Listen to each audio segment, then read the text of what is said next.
Welcome, music lovers! Have you ever listened to a song and felt a sudden shift, a change in the emotional landscape as if the music has transported you to a whole new place? That, my friends, is the magic of modulation. It's the art of transitioning between keys, adding a splash of color and a dash of surprise to the musical canvas. Just as a writer uses punctuation to guide the reader, a composer uses modulation to guide the listener. So, whether you're a seasoned musician or just starting to explore the wonders of music theory, join me as we unlock the secrets of modulation.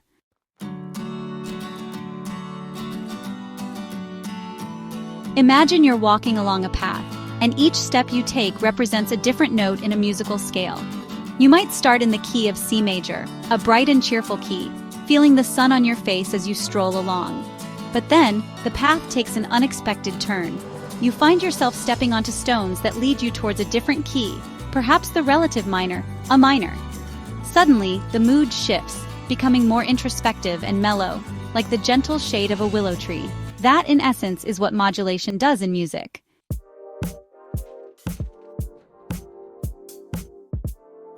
What exactly is modulation, you ask? Well, imagine you're painting a picture, and you want to create a sense of depth and dimension. You wouldn't use just one color, would you? You'd use a palette of different hues and shades, blending them together to create a more vibrant and captivating image. Modulation in music is very similar. It's the art of shifting from one key to another, adding a splash of color and a dash of surprise to the musical canvas. Just as a painter uses different colors to evoke different emotions, a composer uses modulation to create a more dynamic and engaging listening experience. So the next time you're listening to your favorite song, pay close attention to those moments where the music seems to shift gears, taking you on an unexpected detour.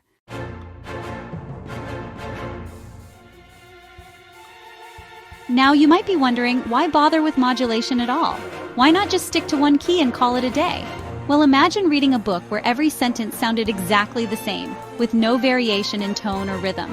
It wouldn't be very engaging, would it? Modulation is like the spice of music. It adds flavor, variety, and a touch of the unexpected. Without it, music would be bland and monotonous, lacking the emotional depth and complexity that makes it so captivating.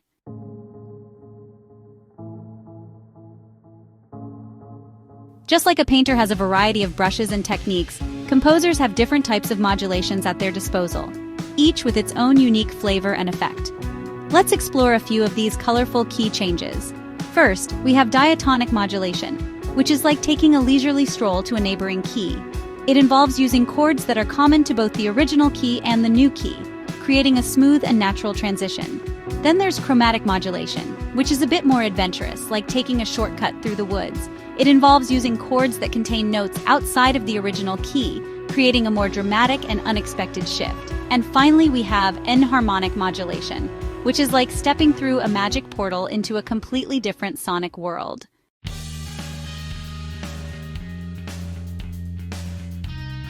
Let's start with our first type of modulation, diatonic modulation. Imagine you're sailing on a calm sea, the sun on your face, a gentle breeze guiding your boat. That's the feeling of a diatonic modulation, smooth, natural, and effortless. In a diatonic modulation, we use shared chords as bridges to guide us smoothly from one key to another. One common type of diatonic modulation is moving to the relative minor or major. For example, if we're in the key of C major, its relative minor is A minor.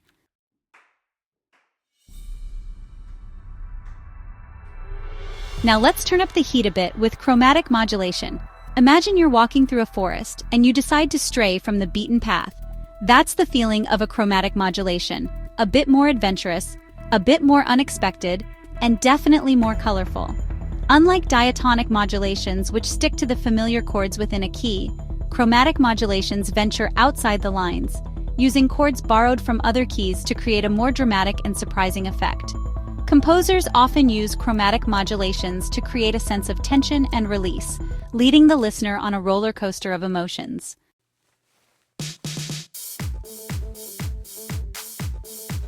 Prepare yourself for a touch of magic as we delve into the realm of enharmonic modulation. Imagine you're gazing into a mirror, and as you reach out to touch your reflection, you find yourself stepping through the glass into a completely different world. That's the feeling of an enharmonic modulation, a seamless transition to a distant key, almost like a magic trick for the ears. Enharmonic modulation cleverly exploits this duality by changing the name of a note without changing its pitch. This type of modulation can create a sense of wonder and awe, transporting the listener to a far-off musical land without any jarring jumps or bumps along the way.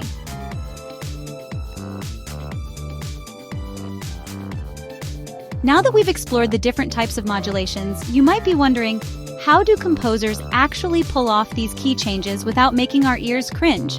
The answer lies in the artful use of pivot chords. Think of a pivot chord as a musical chameleon. It's a chord that can belong to two different keys, acting as a bridge between them.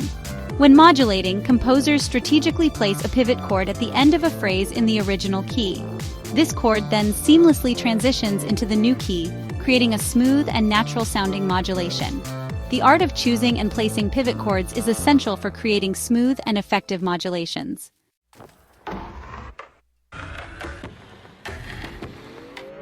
Before we embark on our modulation adventure, it's essential to have a roadmap. Just like a seasoned traveler plans their itinerary, a composer carefully considers the destination key and the smoothest path to get there. Think of your starting key as your home base and the destination key as your desired vacation spot. A well-planned modulation should feel like a natural and inevitable part of the musical journey, not a jarring detour.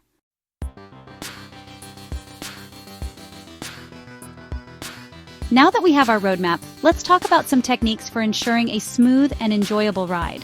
One common technique is to use common tones, which are notes shared by both the original and destination keys.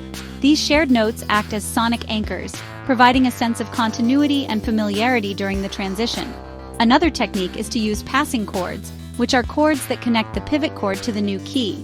These chords act as stepping stones, smoothing out the harmonic progression and preventing any abrupt jumps. Additionally, composers often use melodic cues to prepare the listener for a key change.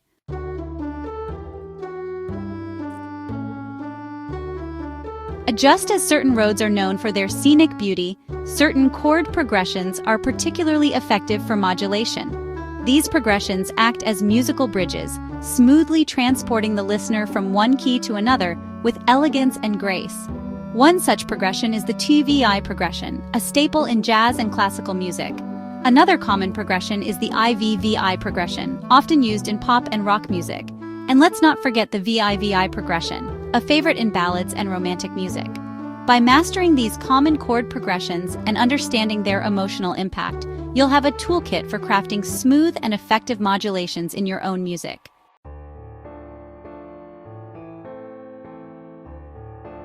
Just like any skill worth mastering, modulation takes practice. You wouldn't expect to play a flawless piano concerto without countless hours of rehearsal, would you? The same principle applies to mastering the art of key changes. Start by experimenting with simple modulations, like moving to the relative major or minor. Play around with different pivot chords, chord progressions, and modulation techniques. Listen carefully to how each choice affects the overall flow and feel of the music. Don't be afraid to make mistakes. That's how we learn and grow as musicians. The more you experiment, the more intuitive and effortless modulation will become. Eventually, you'll be able to navigate key changes with the same ease and confidence as a seasoned traveler navigating a familiar city. Remember, modulation is a tool for enhancing the emotional impact and storytelling potential of your music. By mastering this powerful technique, you'll be able to take your listeners on unforgettable sonic journeys, filled with unexpected twists, turns, and breathtaking vistas of sound.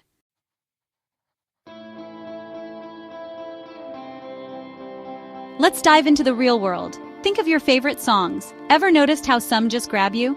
That's often modulation, changing the emotional landscape, like the sun breaking through clouds, a modulation to a brighter key, like the chorus of Happy by Pharrell Williams, or when a song turns intensely emotional, a modulation to a minor key.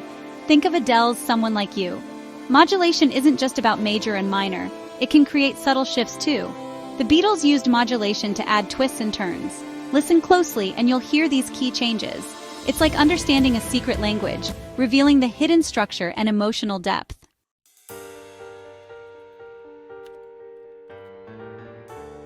Pop music is full of clever modulations, often used to create that irresistible shift from verse to chorus. Think of it like this. The verse sets the scene, then the chorus hits you with the emotional punch, often in a new key. One of the most iconic examples is Journey's Don't Stop Believin'. The verse chugs along in E major, building anticipation. Then, bam! The chorus explodes in a major, lifting you up with its message of hope. It's a modulation that's pure adrenaline. Another classic is Michael Jackson's Billie Jean. The verses groove in a minor key, creating a sense of mystery and tension. Then, the chorus bursts into a bright major key, releasing the tension and making you want to dance. But pop modulations aren't limited to verse-chorus shifts. Sometimes they're used within a section, adding a touch of surprise or drama. Think of Whitney Houston's I Will Always Love You, where the key subtly shifts higher during the climax, intensifying her powerful vocals. These are just a few examples of how pop music masterfully uses modulation to create those earworm hooks and emotional highs we crave.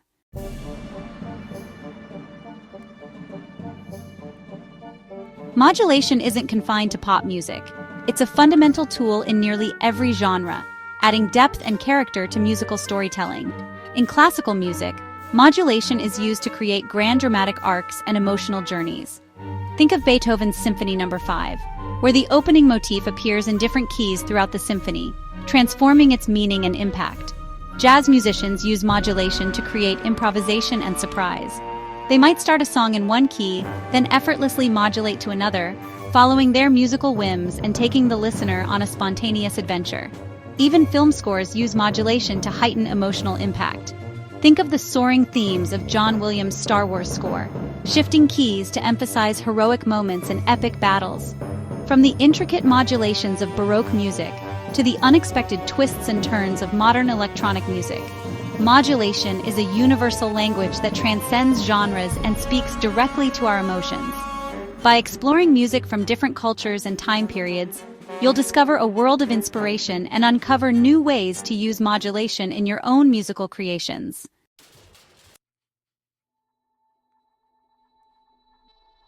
As we've journeyed through the world of modulation, we've uncovered its power to transform music into a captivating story.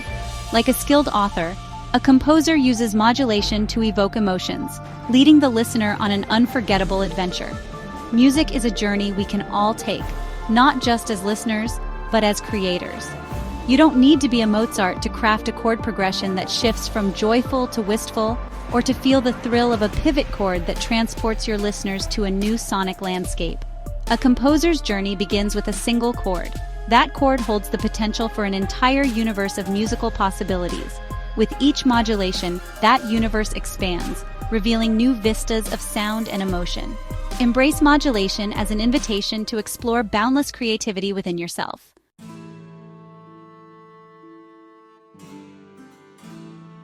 Remember those chromatic modulations we talked about? The ones that ventured off the beaten path, adding a dash of spice and surprise? That spirit of adventure, that willingness to embrace the unexpected, is at the heart of musical exploration. Don't be afraid to experiment. Play around with different keys, try out those unusual chord progressions, and see where your musical intuition leads you. Sometimes the most magical moments happen when we allow ourselves to get a little lost, to stumble upon a hidden musical clearing that we never knew existed. Think of modulation as a tool for expanding your musical vocabulary. Just as learning a new language opens up a world of communication and understanding, mastering modulation unlocks a world of expressive possibilities in your music. So, put on your explorer's hat, grab your instrument or your songwriting notebook, and embark on a journey of musical discovery. Who knows what hidden melodies, what unexpected harmonies are waiting to be unearthed?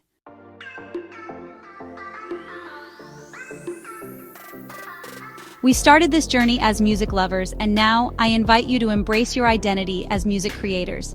Every one of us has a melody within, a symphony waiting to be expressed. Modulation is one of the keys to unlocking that inner maestro. Don't let the technical terms intimidate you. Remember, music is a language felt as much as it's understood. Trust your ears, follow your intuition, and allow yourself to play.